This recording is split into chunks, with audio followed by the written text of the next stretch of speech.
तो दोस्तों, मंजिलें उन्हीं को मिलती हैं जिनके सपनों में जान होती है। पंख से कुछ नहीं होता मेरे दोस्त, हौसलों में उड़ान होती है। नमस्कार दोस्तों, मैं दीप बहुगुना स्वागत करता हूं आपका अपने YouTube चैनल पे, जिसका नाम है स्टडी इन दीप्स एम्पायर। तो आज हम अपनी क्लास 9th की जो हमारी सीरीज चल रही थी, जिसमें कि आप मेरे साथ 2 चैप्टर देख चुके हो, ये वाली सीरीज को हम कंटिन्यू कर रहे हैं। और क्लास 10th की अगर आपने सीरीज देखी है तो उसमें आपको पता होगा कि हम 5 चैप्टर पूरे कर चुके हैं, जिसमें कि वो 5 चैप्टर हमारे 14 पार्ट में बट चुके हैं। दोस्तों, मैं चाहूँ तो एक ही वीडियो में पूरा चैप्टर ख़त्म कर सकता हूँ, जो कि हार्डली मैं 5-10 मिनट में बना सकता हूँ, लेकिन मैं लंबी वीडियो इसलिए बनाता हूँ ताकि आपको जो नॉलेज मिले वो थोड़ा डीप मिले। बाकी 2-2 मिनट की वीडियो में चैप्टर ख़त्म करने वाली वीडियोज़ तो आपको बहुत सारी मिल जाएंगी यूट्यूब पे। तो चलिए दोस्तों, बिना टाइम गवाए चलिए आज की वीडियो शुरू करते हैं।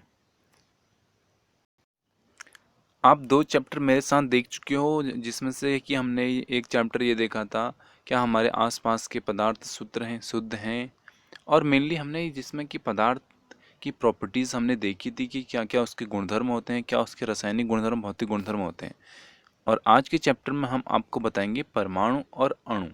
ये दोनों, इन दोनों की बारे में आपको बहुत सारी नॉलेज मिलेगी इस वीडियो में। और यहाँ पे हम मेनली ये डिस्कस करेंगे कि परमाणु और अणु दोनों में अंतर क्या होता है, इनके जो भौतिक गुणधर्म होते हैं, रासायनिक गुणधर्म होते हैं। मतलब ये समझो, ये वीडियो मेन जो टॉपिक है ये सिर्फ इन पे ही निर्भर रहेगा आज। तो चलिए दोस्तों, हम वीडियो को शुरू करते हैं। तो जो प्राचीन में भारत और ग्रीक दार्शनिक द्रव से अज्ञात थे, यानी जो पहले से हमारे दार्शनिक मतलब वैज्ञानिक थे, वो क्या थे, हमारे द्रव्य से अज्ञात थे। उनको पता नहीं था कि द्रव्य क्या होता है, ठीक है। एवं अदृश्य रूपों से सदैव चकित होते रहते थे। यानी वो जो हम अदृश्य रूपों में कई चीज़ों को देखते थे, जैसे हवा, पानी। पानी तो अदृश्य नहीं है, लेकिन हवा है, नाइट्रोजन, ऑक्सीजन, जितनी भी गैसें हैं हमारी, ये हम अदृश्य हैं, हमको दिखाई नहीं देती हैं। तो इस चीज़ से वो वाकिफ नहीं थी, और उनको पता नहीं था कि क्या गैसों का भी भार हो सकता है। ये चीज़ उनको पता नहीं थी। पदार्थ की जता जो पदार्थ की विभाज्यता होती है, इसके मत के बारे में भारत में बहुत साल पहले, यानी लगभग 500 ईसा पूर्व, 500 ईसा पूर्व मतलब जो हमारे 2020 साल ये हो गए, और इससे 5 साल और, ठीक है, तो यानी 2500 साल, 2520 साल। तो इतने साल पहले इसके बारे में विचार किया गया था और थोड़ा बहुत इसके बारे में बताया गया था। तो जो भारत के दार्शनिक थे, महर्षि कनाड, इन्होंने सबसे पहले बताया कि हम जो है द्रव्य, यानी जो पदार्थ होते हैं द्रव्य को विभाजित करते हैं जाएं तो इनमें क्या होंगे, छोटे छोटे कण बनते जाएंगे। अंत में जो है कि इनकी एक सीमा आ जाएगी, जब सबसे छोटा कण हमको मिलेगा, जिसको कि हम उसके बाद हम विभाजित नहीं कर सकते हैं, ठीक है। तो उस सूक्ष्मतम कण को हम क्या, वो क्या रहेगा, उसको हम विभाजित नहीं कर सकते, तो उस टाइम पे उसको बोला गया अविभाज्य। क्या बोला गया? अविभाज्य बोला गया, ठीक है। जो अविभाज्य कण था हमारा, वो सबसे सूक्ष्मतम कण था, ठीक है। इस अविभाज्य सूक्ष्मतम कण को उन्होंने परमाणु कहा। तो परमाणु क्या होता है? जो हमारा, जिससे छोटा तो हम कुछ बना ही नहीं सकते, तो यानी सबसे छोटा क्या हुआ? परमाणु हुआ। आप इन दोनों का नाम से याद रख सकते हैं। मैं तो अपने टाइम पे बहुत ज़्यादा कंफ्यूज होता था इनमें, लेकिन आप मत रहें, नाम से याद रखें। जो बड़ा नाम है वो छोटा है, और जो छोटा नाम है वो बड़ा है। यानी मेन चीज़ ये है कि जो परमाणु होता है उसको हम उसके बाद विभाजित नहीं कर सकते हैं, और जो अणु होता है हमारा, अणु को हम विभाजित कर सकते हैं। अणु को विभाजित करके क्या बनता है? हमारा परमाणु। और जब हम 2 परमाणु या 2 से अधिक परमाणु को मिलाएंगे तो हमारा क्या बनेगा? अणु बनेगा, ठीक है।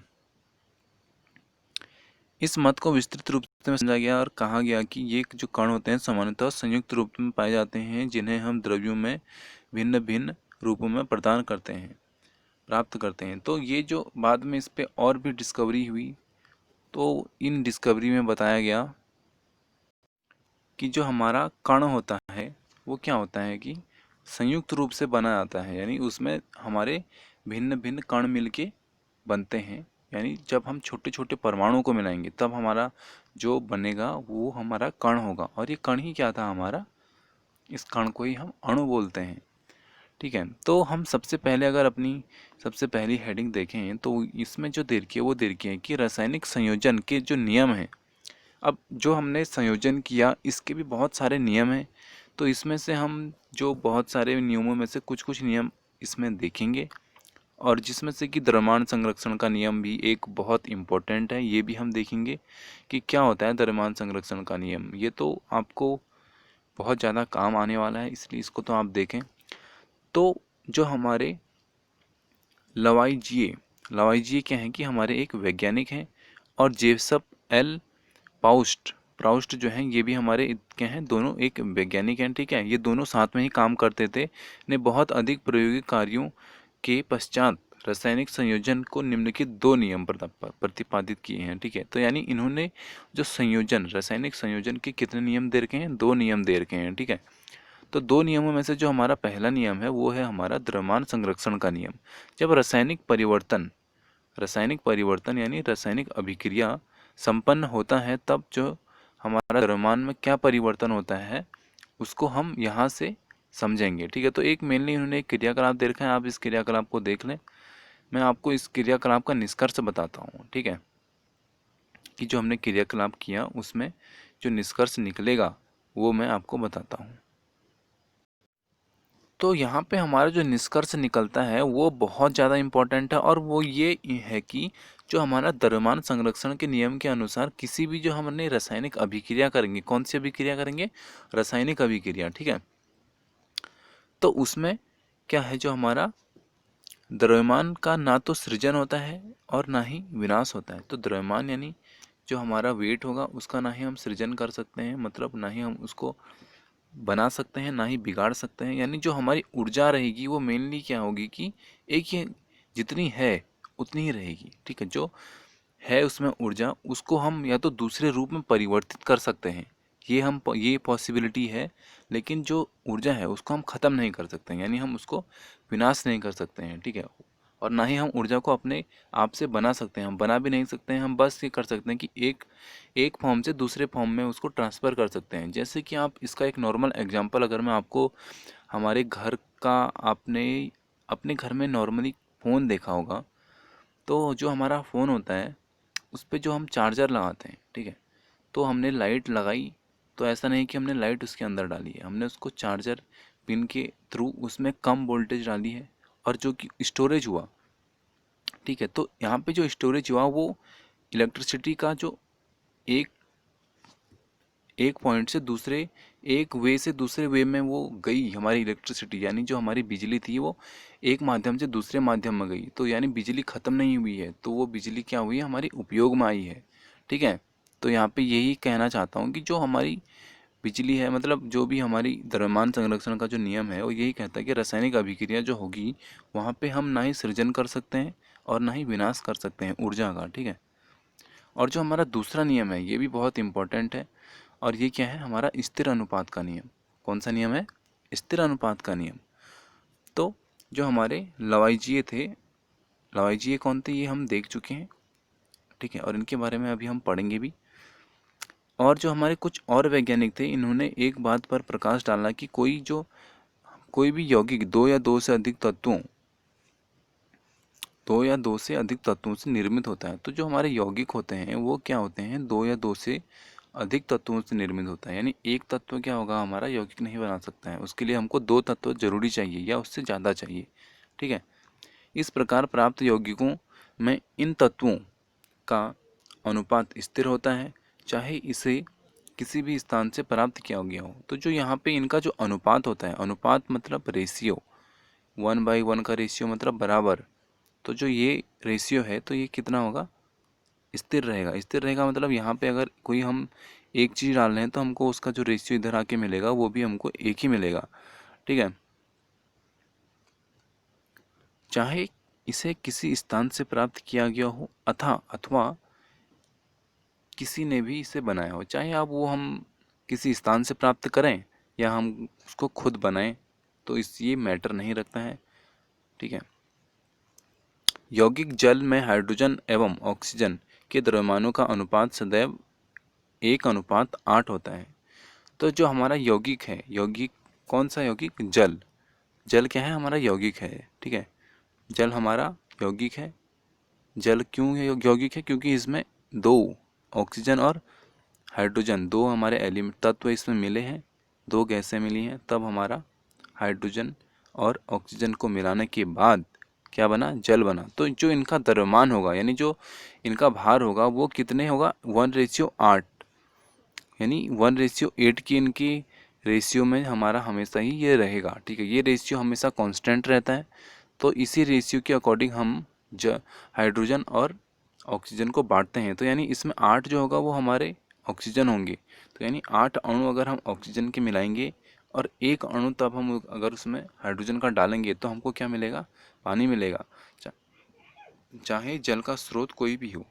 तो इससे ये मैटर नहीं रखता है कि जल का स्रोत कौन सा है, बस हमको ये रेशियो कंटिन्यू रखना है, ठीक है। इसी प्रकार यदि 9 ग्राम जल का अपघटन करें तो 1 ग्राम हाइड्रोजन मिलेगी और 8 ग्राम ऑक्सीजन मिलेगी। अब हमने 9 ग्राम जल का हमने क्या किया, अपघटन किया। अपघटन मतलब उनको तोड़ा, जल को तोड़ा, तो हमको क्या मिलेगा, 1 ग्राम हमको हाइड्रोजन मिलेगी और 8 ग्राम क्या मिलेगा, ऑक्सीजन मिलेगा, ठीक है। इसी प्रकार अमोनिया, अमोनिया क्या होता है, NH3, ठीक है। अमोनिया यानी NH3 में नाइट्रोजन, N क्या है नाइट्रोजन और H क्या है हाइड्रोजन, ठीक है। नाइट्रोजन एवं हाइड्रोजन द्रव्यमान के अनुसार सदैव 14:3। तो यहाँ पे इसने इसका रेशियो दे रखा है, NH3 में 14 क्या होंगे हमारे नाइट्रोजन होंगे, यानी 14 ग्राम अगर हम नाइट्रोजन डालें और इसका रेशियो 3 ग्राम क्या डालें हम हाइड्रोजन डालें तो हमको क्या मिलेगा, 14 और 3 17, 17 ग्राम क्या मिलेगा हमको अमोनिया। अमोनिया का जो हमारा फॉर्मूला होता है वो होता है NH3, ठीक है। NH3 हमारा अमोनिया का फॉर्मूला हो गया। चाहे अमोनिया किसी भी प्रकार से निर्मित होता है, अब अमोनिया को जो हमारा निर्माण करने की विधि होती है वो बहुत सारी विधियां होती हैं, तो उनमें से चाहे कोई भी विधि हो उसमें हमको 14 एलिमेंट यानी 14 तत्व हमारे किसके होंगे, नाइट्रोजन के होंगे और 3 तत्व किसके होंगे, हाइड्रोजन के होंगे, ठीक है। ये रेशियो हमेशा यही रहेगा, ठीक है, ये चेंज नहीं होगा। हाँ, अब ये हो सकता है कि अगर हमको डबल करना है तो यहाँ पे हम 14 दूना 28 कर लेंगे और यहाँ पे 3 दूना 6 कर लेंगे, तो वो अलग मैटर है। वहाँ पे बस हम क्या कर रहे हैं, डबल डबल कर रहे हैं, दोनों को 2 से गुणा कर रहे हैं, पूरी इक्वेशन को बराबर चीज़ से ही गुणा होगा। यानी अगर 14 में 2 से हो रहा है तो यहाँ पे भी 2 से ही होगा, तब हमारी इक्वेशन बैलेंस रहेगी, ठीक है। जो हमने उदाहरण पढ़े हैं ऊपर, उसमें जो है हमारा स्थिर अनुपात के नियम की व्याख्या होती है। तो स्थिर अनुपात का नियम आप समझ गए होंगे, जिससे निश्चित अनुपात। अब स्थिर अनुपात को हम ऐसे ही अगर इसका संधि विच्छेद कर लें तो स्थिर प्लस अनुपात जो उसका रेशियो होगा वो क्या होगा, हमेशा स्थिर रहेगा, ठीक है। जो अनुपात का नियम भी कहते हैं, इसको क्या कहते हैं, निश्चित अनुपात। यानी निश्चित अनुपात भी वही है, जो उसका अनुपात रहेगा वो निश्चित रहेगा, ठीक है। प्राउस्ट ने इस नियम को इस प्रकार से व्यक्त किया है कि किसी भी यौगिक, यौगिक मतलब दो या दो से ज़्यादा एलिमेंट, ठीक है, किसी भी यौगिक में तत्व सदैव एक निश्चित द्रव्यमान के अनुपात में विद्यमान होते हैं। तो यानी यौगिक में जो हमारे तत्व होंगे दो या दो से अधिक, वो जितने भी हैं वो क्या होंगे, किसी निश्चित पर्टिकुलर मास द्रव्यमान में विद्यमान होंगे, यानी पर्टिकुलर मास के अकॉर्डिंग ही वो रहेंगे, ठीक है। और यहाँ पे इन्होंने थोड़ा जॉन डाल्टन के बारे में दे रखा है, तो चलिए हम थोड़ा जॉन डाल्टन के बारे में पढ़ लेते हैं। तो जो हमारे जॉन डाल्टन थे, इनकी जो डेट ऑफ बर्थ है, यानी जब इनका जो जन्म हुआ है वो 1766 में इनका जन्म हुआ है। और ये कहाँ के रहने वाले हैं, इंग्लैंड के एक गरीब जुलाहा परिवार में इनका जन्म हुआ था, ठीक है। 12 वर्ष से इन्होंने टीचिंग शुरू कर दी थी और 7 साल बाद ये क्या बन गए थे हमारे किसी, जो वहाँ पे कोई स्कूल था एक, उस स्कूल में ये प्रिंसिपल बन चुके थे। और उसके बाद ये 1993 में फिजिक्स केमिस्ट्री मैथ पढ़ाने के लिए मैनचेस्टर चले गए। कहाँ चले गए थे, मैनचेस्टर चले गए थे, कब, 1993 में, ठीक है। वहाँ उन्होंने अपने जीवन का अधिकांश समय शिक्षण एवं शोध कार्य में व्यतीत किया। वहाँ पे उन्होंने शिक्षा भी दी और शोध कार्य भी किया, यानी रिसर्च भी करते रहे साथ साथ में। सन 1808 में इन्होंने अपने परमाणु सिद्धांत को प्रस्तुत किया। तो इन्होंने जो अपना परमाणु सिद्धांत, डाल्टन को हम क्यों जानते हैं, इनके परमाणु सिद्धांत के लिए जानते हैं, जो द्रव्यों के अध्ययन के लिए एक महत्वपूर्ण सिद्धांत साबित हुआ। तो जब हम द्रव्य का अध्ययन करते हैं तो उसके लिए जो हमारा एक बहुत ही महत्वपूर्ण सिद्धांत है, वो है हमारा परमाणु सिद्धांत, जिसको हम पढ़ेंगे अभी आगे। तो वो किसने दिया था? डाल्टन ने ही दिया था, ठीक है। तो वो उन्होंने यहाँ पे दिया 1808 में, ठीक है। तो हमने डाल्टन के बारे में तो देख लिया। अब ये देखते हैं कि जो इनका सिद्धांत था, जो इन्होंने सिद्धांत दिया, ठीक है, वो सिद्धांत के बारे में हम पढ़ते हैं। तो जो डाल्टन थे, इन्होंने परमाणु के सिद्धांत के अनुसार सभी जो हमारे द्रव्य होते हैं, द्रव्य जो हमारे सारे होते हैं, तत्व, यौगिक या मिश्रण हो, चाहे वो तत्व हो या यौगिक हो या मिश्रण हो, तीनों में से कुछ भी हो, सूक्ष्म कणों से बने होते हैं, जिन्हें परमाणु कहते हैं। डाल्टन के सिद्धांत की विवेचना अगर हम करें तो सबसे पहले क्या होता है कि सभी जो द्रव्य होते हैं, द्रव्य परमाणुओं से निर्मित होते हैं। जो द्रव्य होगा, नॉर्मल सी बात है, वो किससे निर्मित होगा? परमाणुओं से निर्मित होगा। और जो दूसरा ये बात बताते हैं, वो कहते हैं कि परमाणु अविभाज्य सूक्ष्मतम कण होते हैं। क्या होते हैं? अविभाज्य, ठीक है। ये पॉइंट आप नोट करना, अविभाज्य, इनको हम विभाजित नहीं कर सकते हैं, ठीक है। जो रासायनिक अभिक्रिया में ना तो सृजित होते हैं और ना ही उनका विनाश होता है, ना ही हम इनके इलेक्ट्रॉनों को छीन सकते हैं और ना ही इनको इलेक्ट्रॉन जबरदस्ती दे सकते हैं, ठीक है। और इसके बाद इन्होंने ये बताया कि दिए गए जो हमारा तत्व होगा, जो दिया गया तत्व होगा, कि सभी परमाणुओं का द्रव्यमान एवं रासायनिक गुणधर्म कितना रहेगा? समान रहेगा। तो ये तो हमारे नॉर्मली एक ही बात चलते हुए आ रही कि उनका परमाणु गुणधर्म जो रहेगा, यानी परमाणु भार रहेगा, वो समान रहेगा, ठीक है। भिन्न भिन्न तत्वों के परमाणु के द्रव्यमान एवं रासायनिक गुणधर्म भिन्न भिन्न होते हैं। तो अब भिन्न भिन्न अगर हम परमाणु को ले लें, उनका जो परमाणु द्रव्यमान होगा और जो उनका रासायनिक गुणधर्म होगा, तो वो अलग अलग होगा। ये भी इन्होंने ही बताया था, ठीक है। और इन्होंने जो अगली चीज़ बताई थी, वो ये बताई थी कि जो भिन्न भिन्न तत्व होते हैं, उनके परमाणु परस्पर छोटी पूर्ण संख्या के अनुपात में संयोजन कर यौगिक निर्माण करते हैं। तो भिन्न भिन्न तत्व मतलब जो हमारे अलग अलग तत्व होते हैं, उनके जो परमाणु होंगे, ठीक है, अब जब अलग अलग तत्व होंगे तो सबके अलग अलग परमाणु होंगे, ठीक है। तो वो क्या होंगे? परस्पर छोटी पूर्ण संख्या के अनुपात, जो सबसे छोटी पूर्ण संख्या होगी, पूरी संख्या होगी, उसके रेशियो में संयोग कर यौगिक निर्माण करते हैं। तो उसी के रेशियो के अकॉर्डिंग वो क्या करेंगे?